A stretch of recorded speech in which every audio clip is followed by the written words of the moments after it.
Sa likod ng bawat hakbang at desisyon, naririnig ang boses ng konsensya.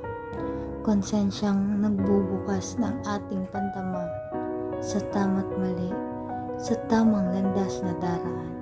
Tila nawawala na ang tinig ng kalooban. Wala nang gabay ang tatahaking landas.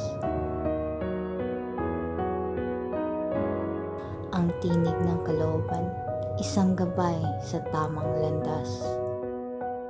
Sa puso't diwa, isang tinig na malinaw, konsensya, ang gabay na di mapag-iwanan. Hindi ito isang boses mula sa labas, kundi isang panloob na bulong, isang diwa na nagbabakas. Likas na batas moral ang pundasyon ng ating pagkatao, isang batas na nakaukit sa ating kalooban, isang katotohanan na di matatao. Tulad ng isang kumpas na nagtuturo sa hilaga, ang konsensya sa likas na batas moral, nakasalalay ang ating paglalakbay. Sa bawat pagpili, isang laban sa ating sarili. Tama ba't mali? Ang ating pag-alam, ang ating pag-iingat. Ang konsensya, ang ating panloob na batas. Sa likas na batas moral, nakasalalay ang lahat. Sa bawat hakbang, sa bawat pag-angat. Ang pagmamahal, ang katotohanan, ang katarungan at ang kabutihan. Mga prinsipyong nagsisilbing liwanag sa madilim na landas. Nagbibigay ng lakas, nagtuturo sa tamang direksyon.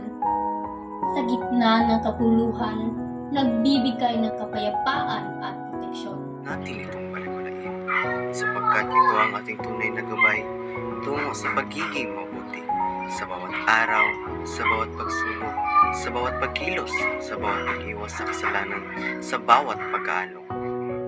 Sa pagsunod sa likas na batas moral, ang ating konsensya magiging matatag at malinaw.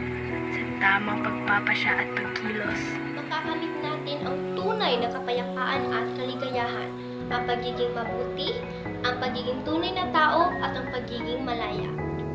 Sa bawat pagpili, sa bawat pagkilos, ang konsensya ang ating panloob na gabay.